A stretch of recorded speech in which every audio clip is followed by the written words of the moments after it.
All right. Hello and welcome to this episode where we're going to talk about the holiday season and stress and anxiety. For those of you that don't know me, my name is Matt Cotty, and I am a licensed clinical social worker and the founder of Restored Minds and the creator of the AAA Response.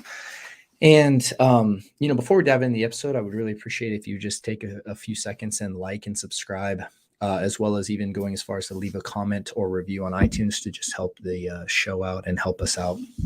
And if you did that, we'd really appreciate it. So let's go ahead and talk about the holiday season and just stress and anxiety. I want to talk. I'm going to actually do a few episodes in this series just on the holidays, and the first thing that I want to talk about in this is just stress and anxiety. So, for many of us, the holidays can actually be a stressful time. And one of the reasons that I think it can be stressful is because there's this pressure to make it the best time of year and to always make this holiday season the best holiday season that there's ever been. And the reality is that's just an unrealistic expectation for a variety of reasons. One, we can't always control how we feel, right? And we can't. There's a lot of things that are just out of our control in general when it comes to just life, right? And so putting the pressure on yourself that you're supposed to feel a certain way or that you need to feel a certain way during a period of time often works very paradoxically, meaning that you end up not experiencing that because you're attempting to exercise control over something you don't always have control over. And then couple that in with the idea that you know the holidays bring certain stressors in, and they happen for a variety of reasons. So I wanted to do is just kind of talk about a few of them, and hopefully offer just some very just practical ideas about navigating those situations. So let's go ahead and talk about family, right? For some people, families the greatest joy in their life, and other people it's a very big stressor. And we need to acknowledge that everyone has a different family, different types of family systems and different experiences, especially through your childhood, where maybe you grew up in a family system that wasn't as joyful as others, you know and maybe you didn't have much of a family system growing up, and now you're kind of building your own, and there's a lot of pressure on how to do that. There's so many factors here. And so just understanding this idea that and having the realistic expectation that it's like with family there's so many different relationships, whether it's just your parents and immediate family or your children or extended family, in-laws, and then you move into things like aunts, uncles, cousins, grandparents, extended cousins, and all this other stuff. And so and the reality is in those circles there's bound to be some strain in relationships. And what happens is sometimes when you're going into family events, sometimes you're forced into interacting with some people that maybe you don't want to really interact with, and that can cause stress, right? That can cause a resistance, so to speak. And then that internal resistance can then start to flare up anxiety, which then can flare up symptoms of OCD, feelings of panic, all that other stuff, because the nervous system gets activated. So just understanding that and just being aware of that is important, because when the anxiety starts to come up in situations, if that is something that happens for you, then all you need to do is really just start to understand that your nervous system is getting activated, and to actually start doing the techniques and putting the right tools into practice when and if you start experiencing that. So that's number one. And letting go of the expectation that your family gatherings need to be a certain way or need to go a certain way. So I think expectations cause a lot of stress in the holiday seasons. And I'm not saying you need to just eliminate expectations or have no expectations or all that, but expecting that things need to go perfect, especially in situations that you can't control, is going to create problems. So when it comes to like, big interactions and big gatherings, like, just kind of expect that, hey, things are going to happen. You know, people could get in arguments that, you aren't expecting, and think things can happen like that. So, and not then taking that and then making up a story about it that then causes more stress for you, like this shouldn't happen, this always happens, and getting in your own mind about whatever's happening in your environment that then is causing more stress in your own life. So that's the first thing when it comes to navigating stress in the holidays, is really just understanding your own stories and your own expectations that you're bringing into the holiday season, and then trying to make all your environment now fit. You see, and those two things don't go well together. Okay. So that's number one. Number two is, I know that a lot of people, especially in our community, we were just talking about this actually on our last group call.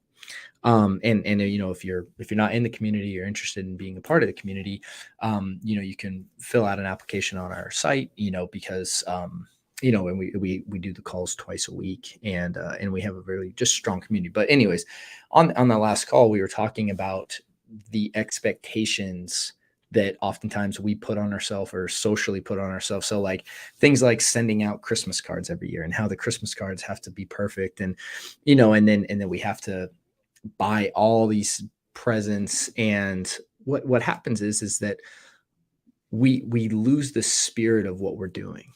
We lose the spirit of what we're doing because we're trying to keep up with everyone else, or set these expectations that we need to do certain things that just may not be in alignment with ourselves this year in this particular season. And that's okay. So what I think a good thing for the holidays is this holiday season is, number one, getting clear on what feels right for you this holiday season. And this is kind of like a hard thing, because it's like, if you are, I think so many people always go into the idea of like, again, these holidays need to be perfect, these need to be the best holidays that I've ever had. And the reality is that you might be in a season of your life where that's just not the case. Like, I mean, especially if you've gone through a lot of stuff this year. If this has been a challenging year, and there's been things that have happened in your life, major transitions and all that stuff, you see how unrealistic that would be for you to expect that? And then expecting that then creates more stress, which then, oftentimes brings us into lower states, like things like depression or resentment, and, all that other stuff.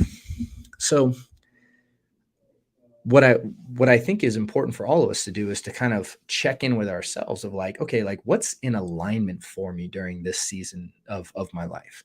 And what does that mean? For some of you, that might mean like, dude, I'm like all in this year. I'm going to every event I can. We're going to do everything and go for it. If that's where you are, by all means do it.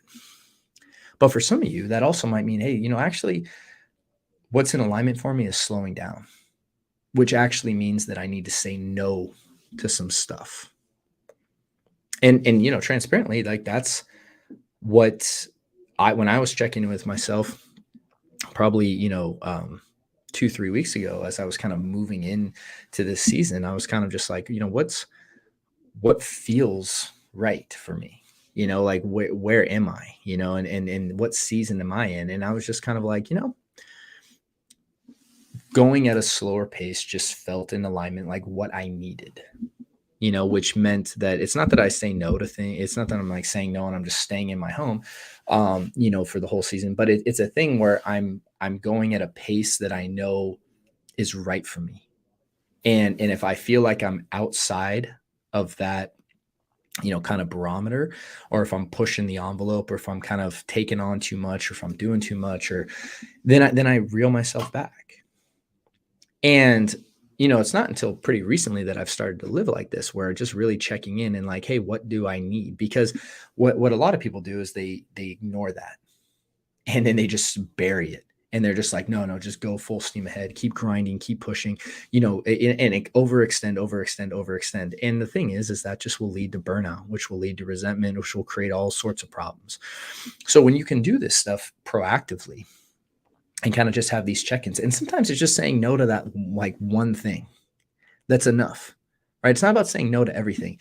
It's about just being in tune with what's in alignment for you, you know?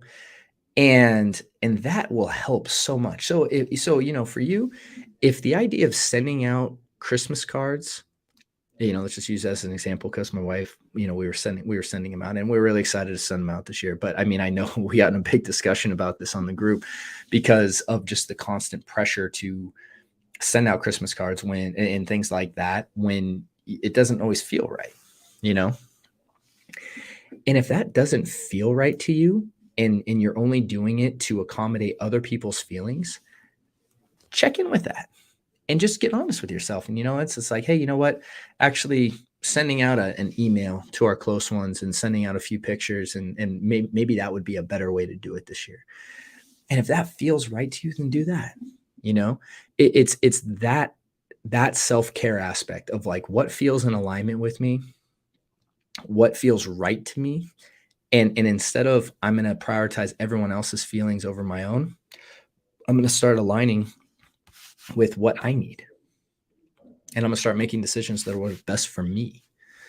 And I think that that's a healthy thing to do sometimes, you know, is to check in there and kind of and look at that. The final thing, you know, so we talked about, you know, just again, family and external environments, right? You know, that just being aware of kind of triggers or and having realistic expectations and having expectations that are not trying to control, right? Other things that are outside of your control. That's a great way to start reeling back the stress of this time, being in alignment with yourself and just the season you're in and what feels right to you. And secondly, just setting intentions, you know, for how you want this season to go for yourself. I mean, like, what do you want of the season? I think that's a big thing. Is it's a thing where when you are setting an intention, what you're really setting is the idea of like the outcome that I want. And instead of the idea of I want to get through the season, right? I think that that's a lot of people say that, and man, it kind of it sucks to hear people say that because I mean, really, this time of year of all times can be a very special time, and it doesn't mean that you always need to feel a certain way, but it can be a very special time to again give gratitude and thanks for what's in your life, right? To give love and joy to others, to bring that to others. And there's so many ways you can do that, you know. And I have my own things that I commit to where it comes to my own giving, and every year I try to push myself on my giving. You know, like where is it kind of like almost uncomfortable? You know, and that's what I do because and that's just something that I do for myself, my own areas of growth. Like I don't look at this time of year as a receiving thing, you know. And while there is obviously gifts and things that I receive, you know, especially from, you know, people that watch the show and do that, it's like and I'm so grateful for the emails that I've gotten and all that stuff. I really am. But I mean, when I make this about giving, like that's something I'm in control of. I can do that, right? So I set the intention of being giving and spreading love, spreading joy with not only within my family but you know, in any way that I can. And and then also, you know, really making the intention for my one of the things I set for myself this year was just in the intention of being present and really deepening the connection with my family, with my wife and daughter, with my, you know, parents and brother, and my new sister-in-law, right? You know, it's like having that intention of like, hey, if we're gonna have a meal together, like just really being present for that meal. And sometimes that means simply just taking my phone and just like putting it in the room, you know, and just saying, hey, I'm just gonna be completely present for this experience. And and it's those little intentions that often I think pay dividends and can really pay off big. So these are just some practical ideas when it comes to navigating the holiday season and stress that that might arise for you. And so when we're talking about, again, understanding your external triggers, understanding those, right? Understanding that sometimes they're unavoidable. So having expectations that are, realistic about how this season's supposed to go is going to be important. But also, checking in with yourself, making sure you're in alignment with what's right for you and doing things that are right for you, as well as, making sure you're setting clear intentions for yourself about what you want from this season and what you want to bring into this season of life. So, yeah, just wanted to say that, and hope that's helpful. And again, if you are looking for additional resources, we have some stuff in the notes for you, with a guide, as well as a workshop that we put together on a 2-day intensive. And then you can always contact us at restoredminds.com as well, if you're looking for any kind of additional support or interested in being part of our community and group program. So thank you for taking the time to hang out today. And I wish you guys a great season as always. And I look forward to seeing you on the next episode. Take care.